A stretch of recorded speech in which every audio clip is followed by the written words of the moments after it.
Ahead on the broadcast tonight, an eventful day it has been for the Western Kenya region, with the BBI meeting proving to be a bridge to division, with leaders allied to Deputy President William Ruto bearing the greatest brunt for defying calls to hold a rival BBI meeting. We have that story and much more coming your way, including... That's right, Ebru Primetime News on this 18th day of January 2020 begins right now. Good evening and welcome aboard. My name is Kenneth. Kazungu. Our sign language interpreter for tonight is Joyce Wairimo. Now, the second Building Bridges Initiative National Sensitization Rally kicked off at Buhungu Stadium in Kakamega County with the Mandi National Congress leader Musalia Mudavadi and his Ford Kenya counterpart Moses Wetangula making a surprise appearance. Of course, we understand our reporter Jeff Haimba is working on that story. He'll be filling us in a few moments from now. But let us look at the flip side to that particular meeting. And leaders allied to Deputy President William Ruto found it rough after police used tear gas to block them from going ahead with their day's plans of a rival meeting in MUMIAS. The parallel gathering to that of the BBI at the Buhungu Stadium hit a snag after a heavy contingent of police officers were deployed to the venue to ensure the cancellation directive, of course, was observed.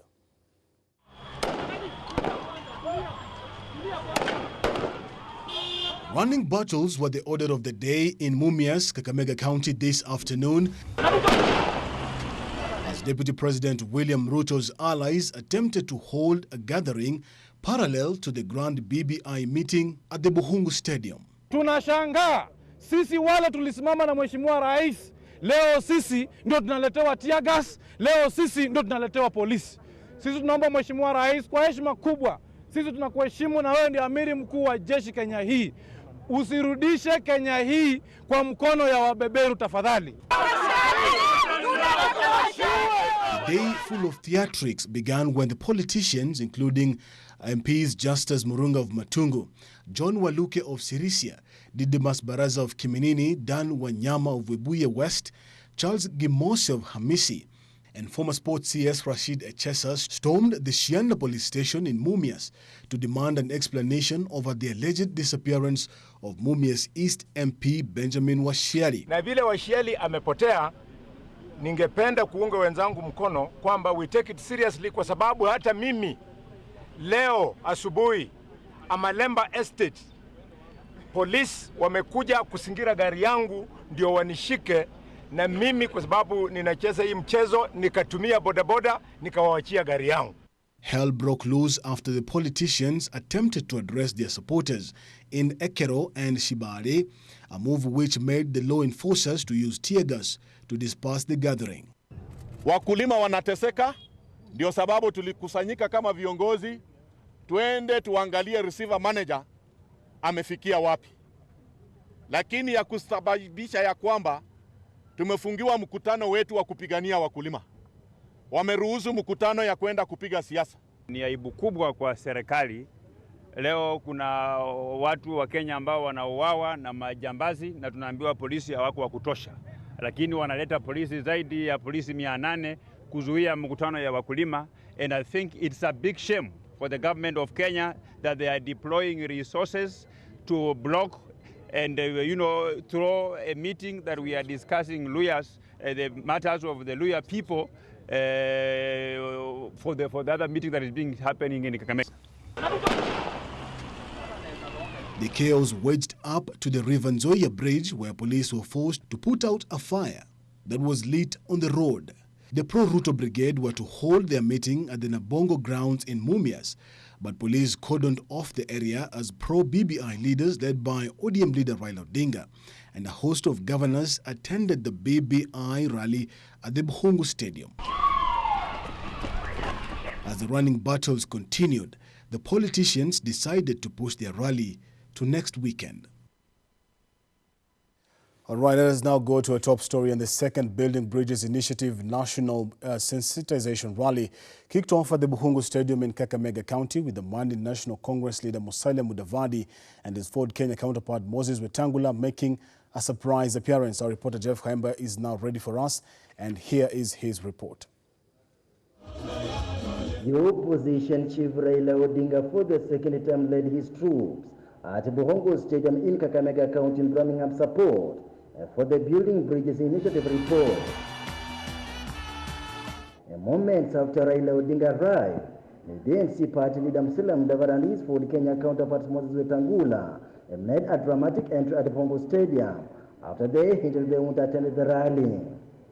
Raila Odinga, who led the delegation, maintained that the only way to bring inclusivity in Kenya is through rallying behind the Kenyans across the country to raise their views through such forum. Mimi nilikuwa nauliza wenzangu, mnaenda kutangatanga hapa MUMIAS mkipiga makelele na governor mwenye takana receive report ya task force ya sukari yuko Buhungu. Suluhisho yuko MUMIAS ama yuko Buhungu? Nimekuja hapa kwa sababu nataka niue fitina. We are not strangers in Kenya. We have the right to be here. Several governors, including Kirinyaga Governor Anne Waiguru, Charity Ngilu Kitui, all Nyanza, the Western governors, supported the BBI process initiated by President Uhuru Kenyatta and the ODM leader Raila Odinga. Kama wanataka kutuambia ukweli wako pamoja, Moses afunje vote Kenya, Musalia afunje NC, wawe na chama kimo.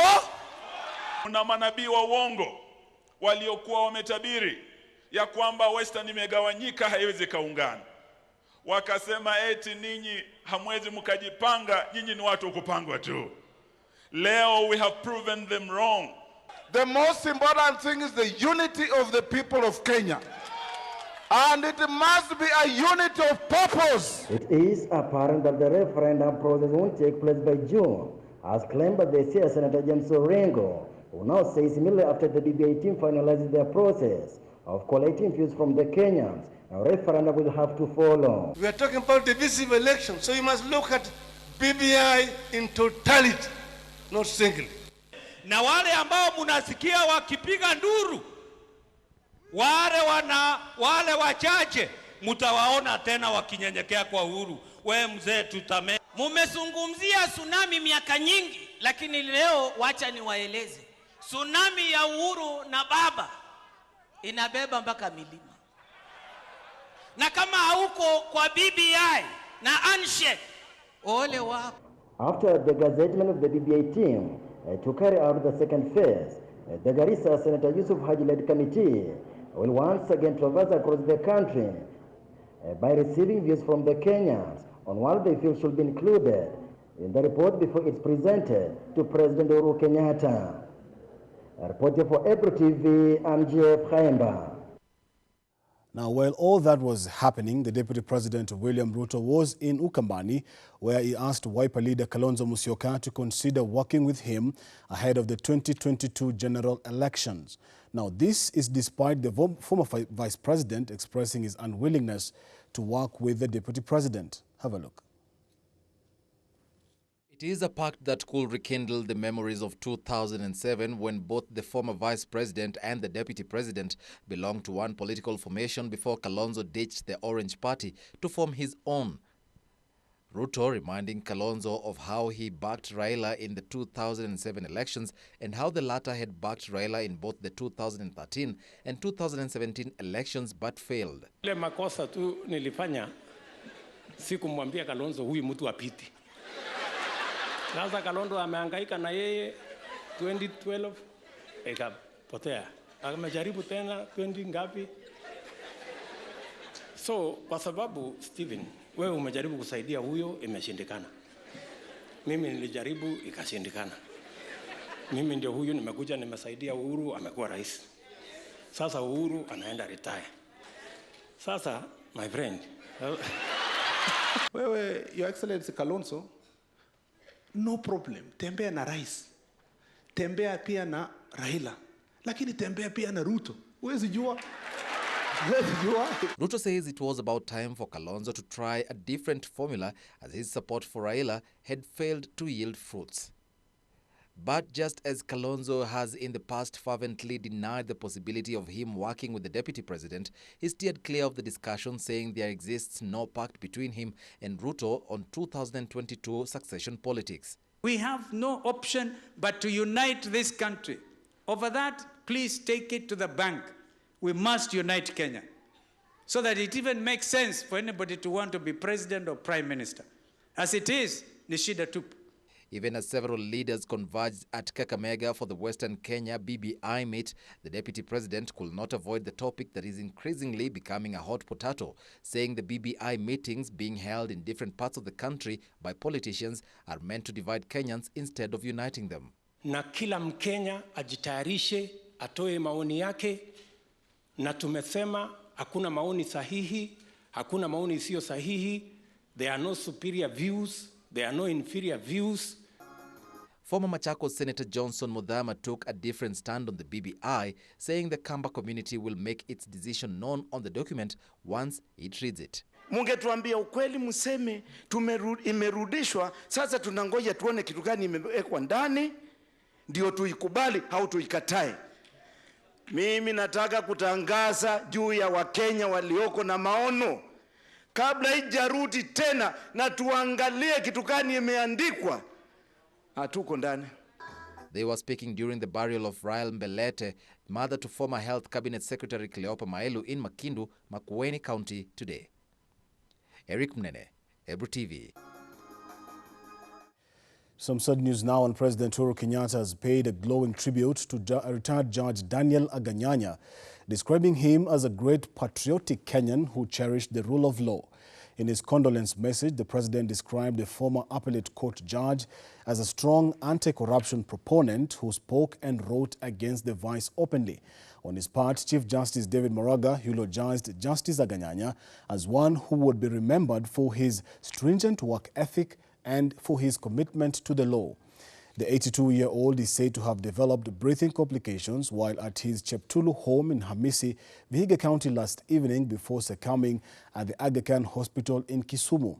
The judge, who retired in February 2012 after attaining 74 years, will be remembered for his 2014 book titled The Judicial Purge of 2003 That Never Was, a damning expose in what he termed as the rot in the judiciary.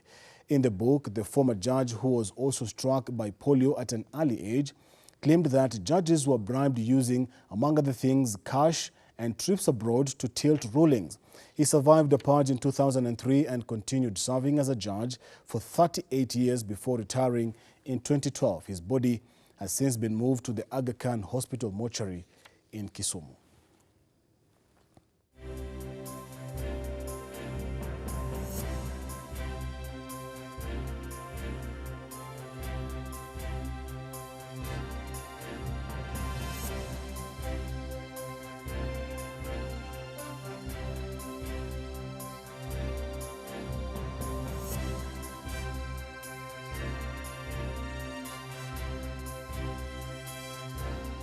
Embakasi East MP Paul Ongili, also known as Babu OWINO, has been transferred to the Gigiri police station. He had initially been taken to the Kilimani police station after his arrest over the alleged shooting of Felix Orinda, popularly known as DJ Evolve, at B Club in Nairobi. According to his lawyer, that is Cliff Ombeta, he was transferred to avoid traffic of his supporters and family members amid threats of an imminent break-in at the station.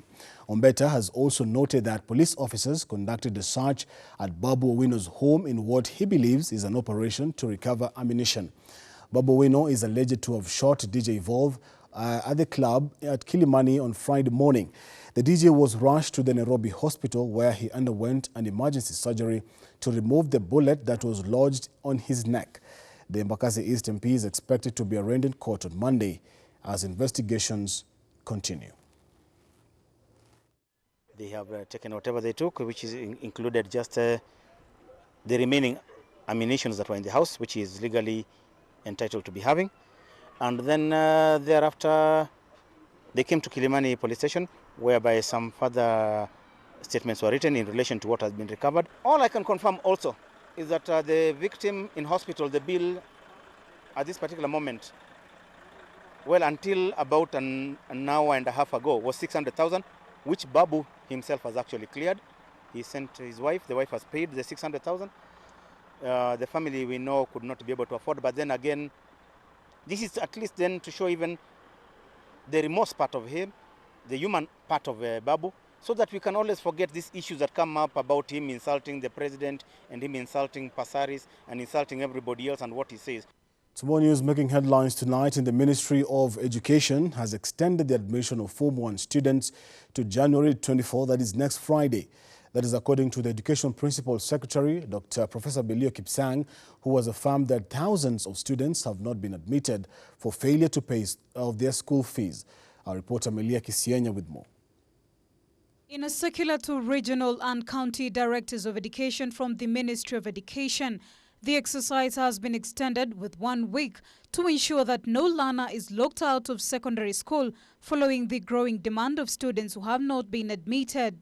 The exercise was to end yesterday, and the extension is a relief to parents who were struggling to raise fees and the rising number of cases of needy students not able to raise their school fees. In the updated circular by Principal Secretary Belio Kipsang, the extension should be used to trust the learners who have not reported and at the same time capture all reported learners in NEMIS.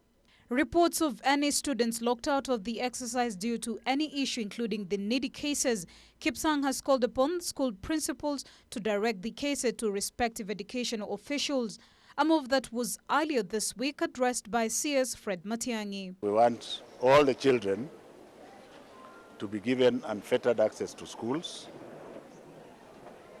irrespective of their ability to pay, irrespective of their physical condition. For example, I've said for the upteenth time that our daughters and granddaughters who perhaps are pregnant should come and get enrolled. And that I want also to reaffirm that no principal is allowed to send any child home for lack of fee or any amount of money that is pending. Despite efforts of ensuring the 100% transition policy, there has been a rise of needy students who could be locked out in the admission exercise due to lack of school fees. Melia Kisienya for Ebru TV. The crisis in Nairobi County now, and embattled Nairobi Governor, that is Mike Sonko, has suffered a blow after the Speaker of the Nairobi County Assembly, that is Beatrice Elachi, sent back the name of Deputy Governor nominee back to him, citing the wrong procedure. Speaker Elachi says that the governor followed the wrong procedure to nominate Anne Kananu. Anne Mwendwa, as Deputy Governor, is still facing hurdles even after being nominated 2 weeks ago. At first, the Nairobi County Assembly declined to approve the nomination, claiming that the nomination had to be approved by Jubilee Party. The Speaker of Nairobi County Assembly will pronounce herself on the issue of the Deputy Governor's position in line with the Jubilee Party and the law. While it's unclear whether Jubilee approved the nomination, Elachi now says that the procedure of nomination was all wrong. The issue of the Deputy Governor, it has a process. Therefore, before it even comes to the Assembly, it has to go to the party, and the party has to give us a letter. If indeed, first of all, the governor is in line to appoint at this time when he's facing the charges. Elachi on Friday said the governor had failed to follow guidelines developed by the Independent Electoral and Boundaries Commission in nominating Ms. Mwendwa. She said that she had sent the name back to the governor following advice from the Independent Electoral and Boundaries Commission, as she did not want to go ahead with vetting and then be told that she did not follow the procedure.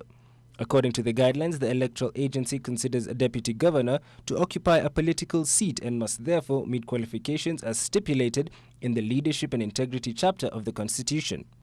The governor nominated Mwendwa, the Nairobi City County Chief Officer for Disaster Management and Coordination, on January 6th and sent the name to the Speaker for vetting as advised by the Supreme Court in March 2018. The delay in appointment of the governor complicates an already worse situation at the nation's capital, which has been operating without a head since the governor was arraigned in court in December last year. Sonko had been operating without a deputy since 2018 when the former deputy governor, Polycarp Igathe, resigned in a huff following what he claimed were irreconcilable differences between him and his boss. For Ebru News, I'm Musa Amir. All the way to MIGORI County, where the fate of that particular county assembly speaker, that is Boaz Okoth, now hangs in the balance after a section of the assembly members plan a motion to impeach him over corruption allegations. However, the move has left members divided, as there are some who still support him. During a press briefing in Migori town, A section of the assembly that supports the speaker, led by Majority Chief Whip Kevin Soyugi, said that majority of the members support the speaker. We just wanted to come out and clarify specific issues and allegations that have been happening and going around, that the members of County Assembly of Migori have tried to work hard to ensure that the speaker is not in office. It is not true. All you are seeing here are just a part of the team that is behind the speaker. We have not had such a decision. We have not had any attempt to impeach the speaker. However, according to the ward representative for Tagare, their quest to install somebody of their own choice will not succeed since many members are backing the speaker. And the second thing is this: the Speaker of Migori County Assembly today, as we speak here, he has over and above the number 40 members of County Assembly in the House who are supporting him. So the small group that is going around talking about his impeachment, the greedy ones, that the so-called greedy ones in that quote, as he said, are people who would want to exploit specific opportunities that arise any other time. This will also have the members debate on matters touching on the resignation of Roland Asiga. The greedy ones. That the so-called greedy ones in that quote, as he said, are people who would want to exploit specific opportunities that arise any other time. I want to state categorically that one of our members, who is a majority leader, did resign. He did not communicate to any of the board members the reason of his resignation. But from the party level, we heard that he felt that he should not continue serving in that position out of his own wish and volition. Minority Leader Nicholas Rioba said that the assembly is intact and any diversion tactics will not make it stoop low and get divided among the members. I want to categorically state that members of our coalition, when the majority leader resigned, we want to state that there is no vacuum. We have a deputy majority leader. The whole office is occupied. Honorable Esther Nana is there to take charge, while Honorable Asiga resigned. We were not elected to bring chaos in the assembly.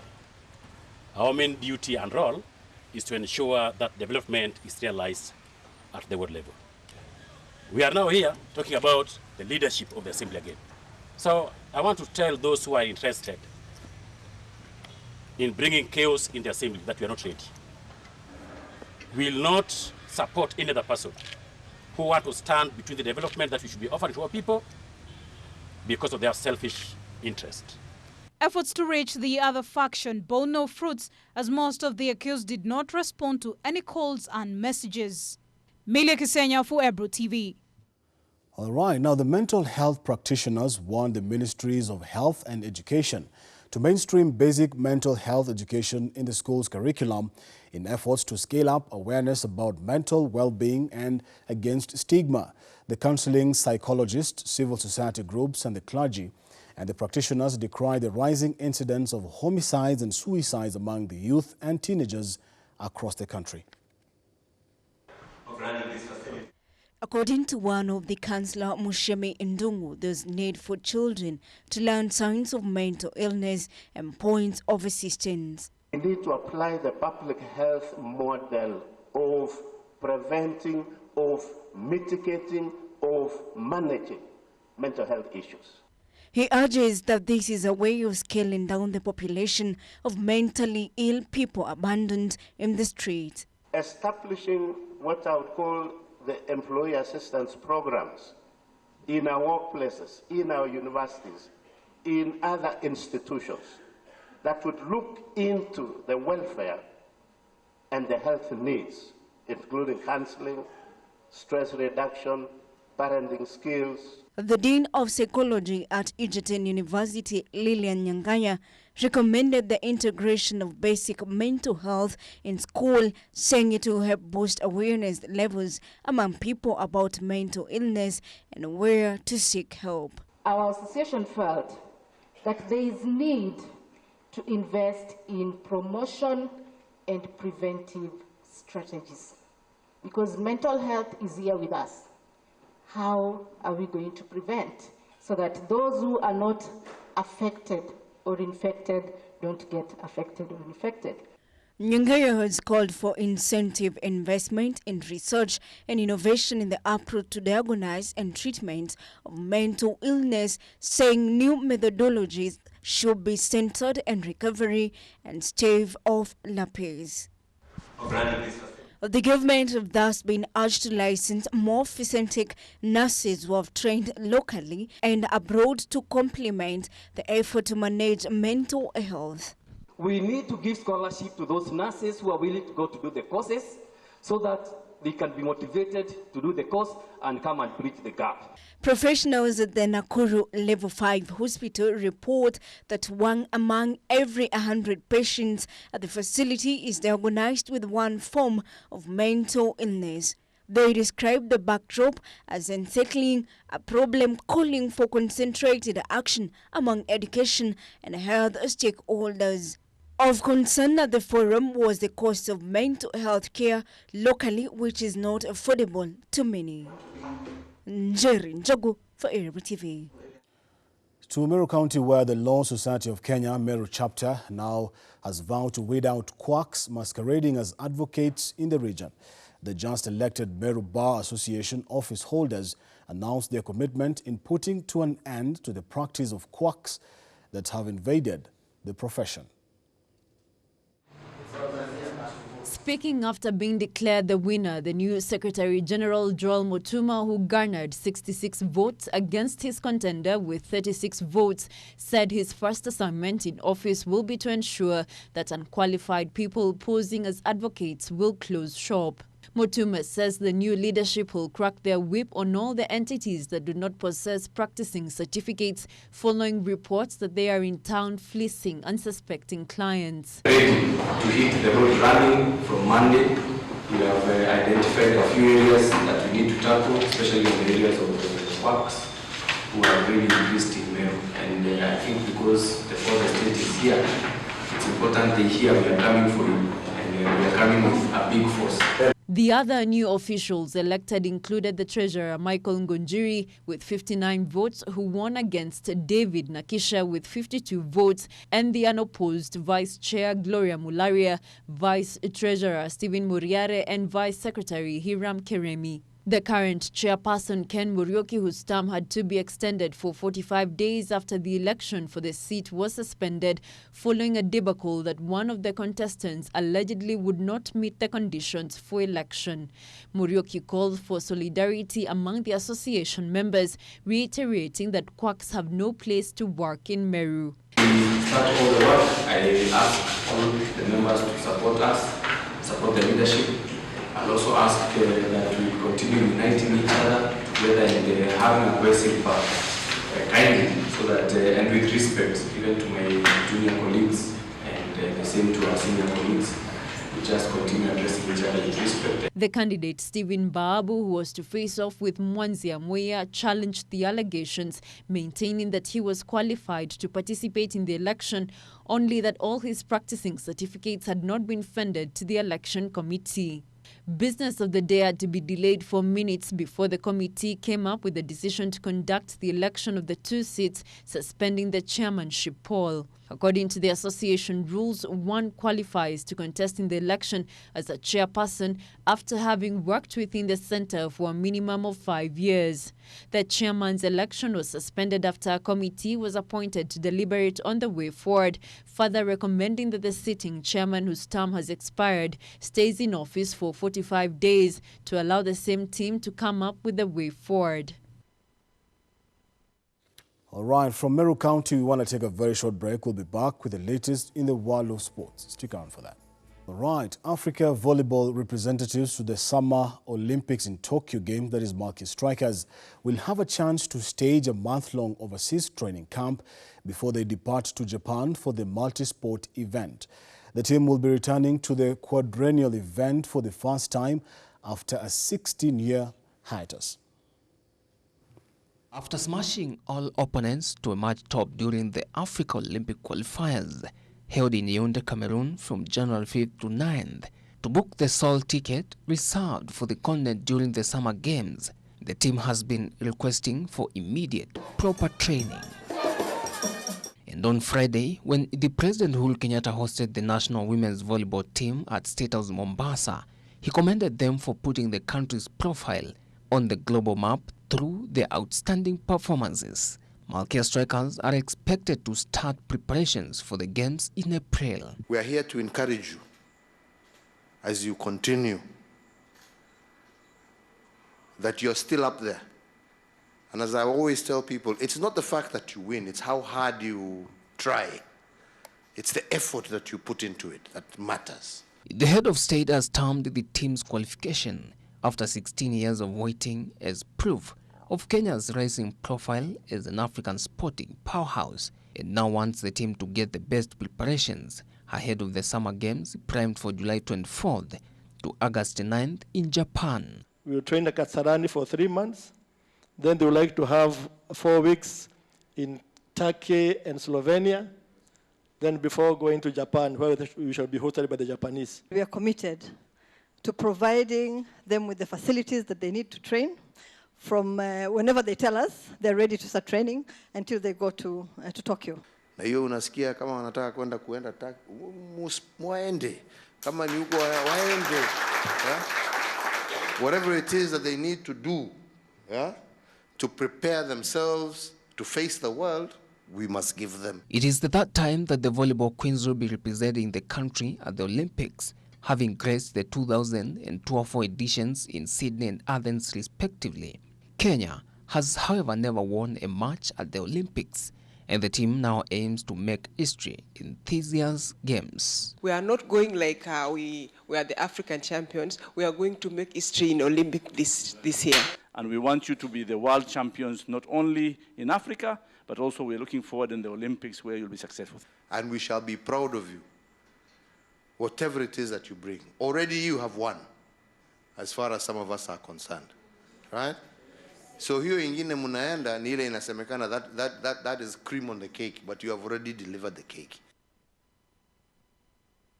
To another road to Tokyo 2020 now, and the national men's wheelchair basketball team has continued to intensify its preparations ahead of the upcoming Africa qualifiers for Tokyo Paralympic Games that are set for March 4th to the 14th. Our sports reporter Benjamin Mwaka visited the team's training camp at the Nyayo Indoor Arena and has filed the following report. As majority of the national teams keep their momentum running on different Olympic qualifiers preparations, all is not different in Kenya's men wheelchair basketball team, which is now racing against time to fine-tune its preparations ahead of the daunting task. We are ready to do. We are strong, mentally, physically. We are good. In the Africa wheelchair basketball qualifiers for Tokyo Paralympic Games set from March 4th to 14th in South Africa, all eyes will be set on the sole slot reserved for the Africa continent in July's Tokyo Paralympic Games. Everybody's making scores, everybody's manning, everybody's pushing. We were not having those ones. Like my low pointers, they were a little bit weaker, but now they're up to date. Limited resources still remain the biggest hurdle in the team's preparations.